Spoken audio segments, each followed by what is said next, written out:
നമസ്കാരം. അയൽ രാജ്യങ്ങൾ പോലും വികസന നേട്ടങ്ങൾ എണ്ണിപ്പറഞ്ഞ് പ്രശംസിക്കുകയും അഭിനന്ദിക്കുകയും ചെയ്യുന്ന രാജ്യമായി ഭാരതം ഇന്ന് മാറിയിരിക്കുന്നു. രാജ്യം സ്വതന്ത്രമായപ്പോൾ ഭാരതം ലോകത്തിലെ 6ാമത്തെ വലിയ സമ്പദ് വ്യവസ്ഥയായിരുന്നു. എന്നാൽ 2014 ആകുമ്പോഴേക്കും കോൺഗ്രസ് അതിനെ 11ാം സ്ഥാനത്തേക്ക് കൊണ്ടെത്തിച്ചു. എന്നാൽ കഴിഞ്ഞ 10 വർഷം കൊണ്ട് ഭാരതത്തെ ലോകത്തെ 5ാമത്തെ വലിയ സമ്പദ് വ്യവസ്ഥയായി മാറ്റാൻ മോദി സർക്കാരിന് സാധിച്ചു. 3ാം തവണയും പ്രധാനമന്ത്രി മോദിയുടെ കേന്ദ്ര സർക്കാർ തന്നെ അധികാരത്തിലേറുകയാണെങ്കിൽ അടുത്ത 5 വർഷത്തിനുള്ളിൽ ഭാരതത്തെ ആഗോളതലത്തിൽ 3ാമത്തെ വലിയ സമ്പദ് വ്യവസ്ഥയാക്കുമെന്ന് പ്രധാനമന്ത്രി ഉറപ്പ് നൽകിയിട്ടുണ്ട്. ലോക്സഭാ തെരഞ്ഞെടുപ്പിലെ 6 ഘട്ടങ്ങൾ പൂർത്തിയായപ്പോൾ തന്നെ 3ാം തവണയും മോദി തന്നെ അധികാരത്തിലേറുമെന്ന തരത്തിലുള്ള വിവിധ സർവേ റിപ്പോർട്ടുകളും ഇതിനോടകം തന്നെ പുറത്തു വന്നിട്ടുണ്ട്. ഇപ്പോഴിതാ ഇന്ത്യയുടെ സാമ്പത്തിക വളർച്ച സാമ്പത്തിക വിദഗ്ധരുടെ പ്രതീക്ഷകൾക്കപ്പുറം എന്ന് കാണിക്കുന്ന തരത്തിലുള്ള സർക്കാർ കണക്കുകൾ പുറത്തു വന്നിരിക്കുകയാണ്. 2023-24 ഉയർന്ന GDP വളർച്ചയെ അഭിനന്ദിച്ച് പ്രധാനമന്ത്രി നരേന്ദ്രമോദി രംഗത്തെത്തിയിരുന്നു. വാർഷിക വളർച്ചാ നിരക്ക് 8.2% ഇന്ത്യ അതിവേഗം വളരുന്ന സമ്പദ് വ്യവസ്ഥയായി മുന്നേറുന്നത് തുടരും എന്നതിന്റെ സൂചനയാണ് എന്ന് അദ്ദേഹം പറഞ്ഞു.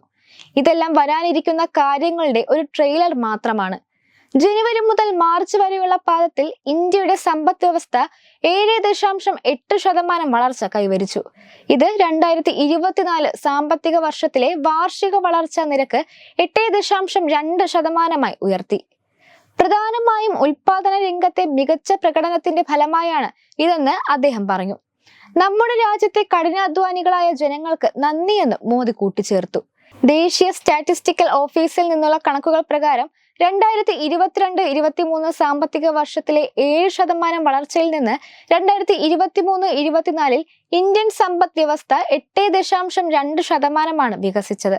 അതേസമയം ഈ വർഷം ഇന്ത്യ 6.8% വളർച്ച കൈവരിക്കുമെന്നാണ് മൂഡീസ് റേറ്റിംഗുകൾ പ്രവചിച്ചത്.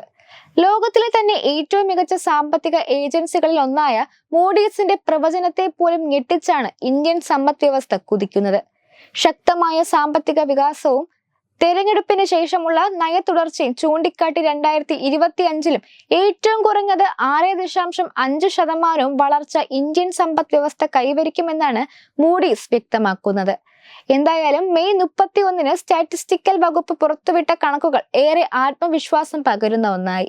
ആഗോള വെല്ലുവിളികളായ പണപ്പെരുപ്പവും ഇറാൻ-ഇസ്രായേൽ, റഷ്യ-യുക്രൈൻ യുദ്ധ സാഹചര്യങ്ങളും നിലനിൽക്കെയാണ് ഇന്ത്യ സാമ്പത്തിക രംഗത്ത് മുന്നേറുന്നത്. ഇന്ത്യയിലെ ഉപഭോഗം സുശക്തമായി തുടരുന്നതാണ് ഇതിന് കാരണം. വെബ് ഡെസ്ക് തത്വമൈ ന്യൂസ്.